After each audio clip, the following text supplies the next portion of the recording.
इनार एक तरफ थाई जाई तक आवा जाई मत जहुआई आई हेने आई तो गोभी को बटन दबाई। वाल्मीकि नगर के भविष्य बनाई, एक नंबर क्षेत्र के एक नंबर बनाई, ऐसे सभा के दीदी पहुंचाए। वाल्मीकि नगर लोकसभा चुनाव ज्यों-ज्यों नजदीक आ रहा है, लड़ाई रोचक होती जा रही है। एनडीए और इंडिया गठबंधन से नाराज चल रहे सरपंचों ने गोलबंद होकर निर्दलीय प्रत्याशी दिनेश अग्रवाल को दिल खोलकर समर्थन देने का ऐलान किया है। इसके लिए बुधवार को बगहा नगर के मारवाड़ी धर्मशाला में सरपंच संघ के प्रदेश उपाध्यक्ष लालमती देवी के पति जगन्नाथ यादव की अध्यक्षता में एक बैठक हुई, जिसमें करीब 200 सरपंच अथवा सरपंच प्रतिनिधि व पंचों ने भाग लिया, जिसमें पूरी ताकत से इंडिया गठबंधन प्रत्याशी दीपक यादव और एनडीए प्रत्याशी सुनील कुशवाहा को हराकर निर्दलीय प्रत्याशी दिनेश अग्रवाल को अपार मतों से जिताने का संकल्प लिया और सामूहिक रूप से दिनेश अग्रवाल को विजय श्री का आशीर्वाद देते हुए फूल माला पहनाकर अग्रिम बधाई दी।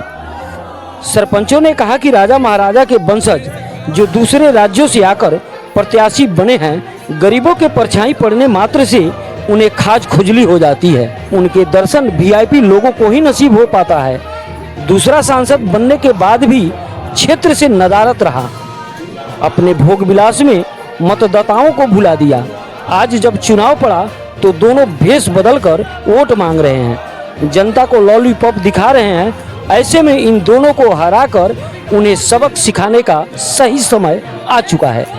इन दोनों को पछाड़ने के लिए निर्दलीय प्रत्याशी दिनेश अग्रवाल चुनाव मैदान में हैं, जिनका गोभी का फूल छाप चुनाव चिन्ह है। बगहा का पला पढ़ा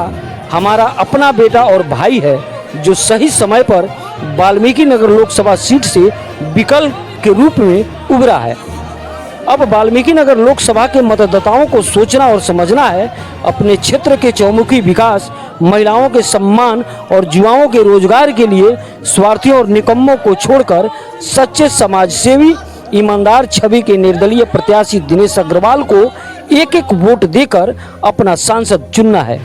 वहीं प्रत्याशी दिनेश अग्रवाल ने भी कहा कि सांसद बना तो बिहार के सभी सरपंचों और पंचों के हक हुकूक के लिए सड़क से लेकर सदन तक लड़ाई लड़कर न्याय दिलवाऊंगा। हम लोग इंडिया और एनडीए से बहुत ठोकर खाए सरपंचों की 2006 से 24 तक 18 बरस तक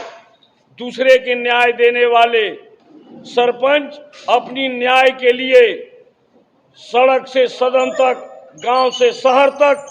अपनी हक और अधिकार की मांग की, लेकिन एक गूंगी और बहरी सरकार सुनी नहीं। इसलिए हम लोगों ने वाल्मीकि नगर लोकसभा चुनाव में दिनेश अग्रवाल निर्दलीय प्रत्याशी को अपना ईमानदार, सुयोग्य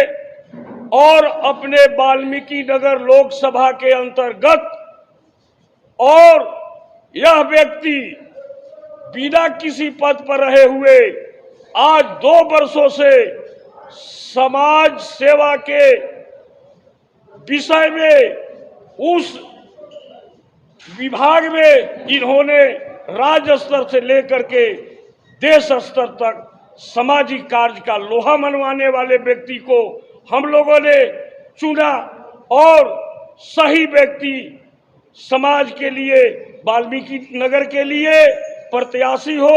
इसलिए इन पर हम लोग का भरोसा है, विश्वास है कि यह जन कल्याण के लिए उपयुक्त नेता है। वाल्मीकि नगर लोकसभा क्षेत्र में 13 प्रखंड है, 200 के लगभग हम लोग सरपंच हैं, जो हम लोगों ने हर प्रखंड में सरपंच अपना उम्मीदवार के रूप में दिनेश अग्रवाल को चुना है, और हम लोग सरकार का विरोध करते हैं और निर्दलीय प्रत्याशी दिनेश अग्रवाल का समर्थन करते हैं। लगातार पिछले 2 सालों से जो कार्य कर रहा हूँ और इनके बीच में काम कर रहा हूँ, हर ग्राम सभा में जाकर बेरोजगारी के जो मुद्दे हैं, जो विकासात्मक मुद्दे हैं, महिलाओं के सुरक्षा के मुद्दे हैं, रोजगार के मुद्दे हैं और जो लोक कल्याण के मुद्दे हैं, उसकी स्थिति को देखते हुए आप समझ सकते होंगे कि अगर एक समाज का मजबूत स्तंभ कमज़ोर रहेगा, जिनके पास कोई वित्तीय राइट नहीं है, जिनके पास कोई थाना उनके निर्णय का सम्मान नहीं करता है, प्रशासन नहीं करता है, जिनको कोई आपदा प्रबंधन का कोई वित्तीय अधिकार नहीं दिया गया है, जिनको एमएलसी राइट नहीं दिया गया है, तो अगर समाज का स्तंभ मजबूत नहीं बनेगा तो हमारा गाँव कैसे बनेगा। और एक समाज सेवी होने के नाते मेरा प्रथम कर्तव्य है कि अपने ग्राम को मजबूत करूं। मेरा भी संकल्प है कि सामाजिक दृष्टिकोण से जो कार्य हो रहे हैं और उस दृष्टिकोण में हमारे समाज के स्तंभ मजबूत हों, तो इनकी भावना से पूरा समाज अभिभूत है कि अगर आप अच्छा व्यक्ति हैं, आप आगे बढ़िए, आपका साथ, सहयोग, आशीर्वाद और स्नेह सदा मिलता रहेगा। सड़क से लेकर सदन तक ये सारी मांगों के लिए दिनेश अग्रवाल आंदोलन करेगा। दिनेश अग्रवाल पूरे समाज को एकजुट करेगा और सरपंचों की जो एकता की ताकत है उसको मजबूत करेगा।